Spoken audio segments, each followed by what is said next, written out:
the days I wake up, and my name is a euphemism for depressed or anxious or whatever, I drink my coffee while the inanimate objects in my apartment talk at me. I do not try to make out anything they're saying. This morning said, do not press snooze, but only once. Congratulations. While brushing your teeth, your reflection in the mirror also said, congratulations.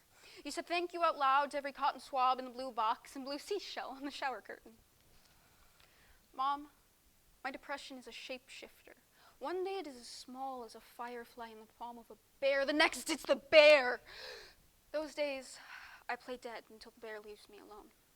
I call the bad days the dark days. Mom says try lighting candles. When I see a candle, I see the flesh of a church. The flicker of life sparks at a memory younger than noon. I am standing beside her open casket. It is the moment I realize every person I ever come to know will someday die. Besides, Mom, I'm not afraid of the dark. Perhaps that is the problem. We could have told you she wasn't herself since the 10th grade. Sure, she still had a laugh like electricity, still went to dance class, but something was off. Something like how a light switch will still turn on a half-burnt bulb. Mental illness is a commonly avoided subject. That is, unless it's to romanticize it. Mental illness is not cute. It is not fixed by flowers and bubble baths and yoga. This collection of poems explaining depression to my mother, The Slow Now, and A Plain Truth by Sabrina Benhaim, along with Our Numbered Days by Neil Hilborn and Notes on Depression by Rachel Wiley, emphasize the daily struggles of mental illness. You filled your kettle with cold water, set it on the hot stove top to boil. This morning said, get dressed. You sat on your bed watching YouTube videos of Amy Winehouse singing Back to Black for 36 minutes. My latest hobby is screaming. I scream into things. It was just pillows at first. Now it is anything I think can hold my trauma. I have haunted the whole house.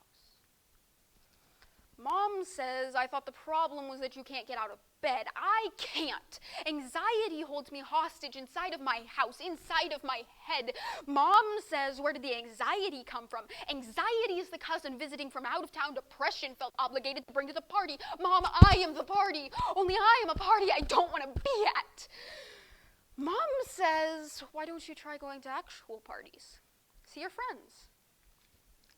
You put on black tights, tried on 4 dresses, finally decided on the black and white flowers one.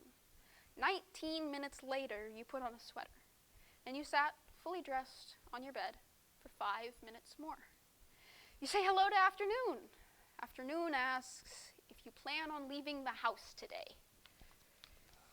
It was hard to tell if she was a stubborn surge or a tired, dimming circuit. Then she started working weekends, stopped making it for dinner on Saturdays. When she did, she looked exhausted. But she was always missing our calls, telling us she had been asleep. She had never been one to lie. So we believed her. Sure, I make plans, but I don't want to go. I make plans because I know I should want to go. I know at some point I would have wanted to go. It's just not that much fun having fun when you don't want to have fun. Mom, each night insomnia sweeps me into its arms, dips me in the kitchen by the small glow of the stove light. Insomnia has this romantic way of making the moon feel like perfect company. Mom says try counting sheep. My mind can only count reasons to stay awake. Fun as meditation. Meditation being doing exactly what you want to do at the exact moment to want to do it. When I say I am having fun, I am also saying I can't imagine being anywhere else. So suck it, depression. I don't need you. I have not needed you. And even when I don't mean it, I will say I'm having fun. You pick up the phone, say, I'm starting the pills again tomorrow. I have a doctor's appointment first thing in the morning. Your mother responds, didn't I tell you to do that 2 weeks ago? We wanted to believe her when she said she was fine. Just fine, all right, okay, busy, good, okay, fine. We thought she would have come to us. What they don't tell you about self-care, that it can make you feel like you are the coach, the captain, and every other player. Oh, and the mascot. It can make you feel especially like the mascot.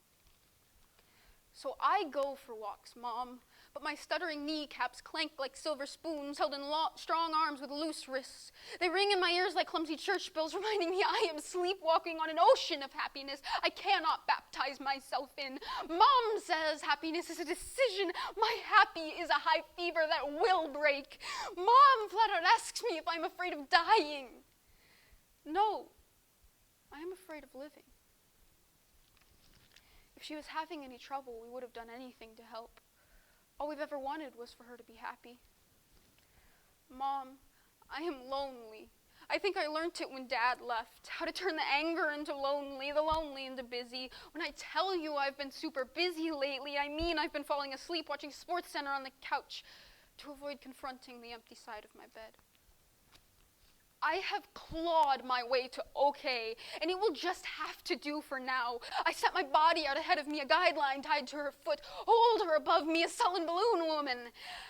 I wait to see how many scars she returns with before deciding whether to join the world whole or to leave her to sway in the wind and seem at peace, a distraction, while I tunnel out. For my 19th birthday, my brother gifted me the board game Hungry Hungry Hippos. He said it was so I could play with my friends. He was referring to the hippos. And I don't want to be anywhere else. I will wield my joy like a broadsword or a fucking Nerf gun. I will have fun like my life depends on it. Because it does. My depression always drags me back to my bed, until my bones are the forgotten fossils of a skeleton-sunken city, my mouth a boneyard of teeth broken from biting down on themselves. The hollow auditorium of my chest swoons with echoes of a heartbeat, but I am a careless tourist here. I will never truly know everywhere I have been. We did not understand why she would not stop crying, even when we held her down to the couch begging her to. There was a brilliant surprise party here 3 months ago. I've been unable to bring myself to toss out the wilted balloons or to sweep up the confetti. I didn't want it to end. A celebration is just a way of begging the good things to stay. A false promise that we could always be just like this. A false promise worth clinging to, worth living in the aftermath of. Mom still doesn't understand. Mom, can't you see? Neither do I.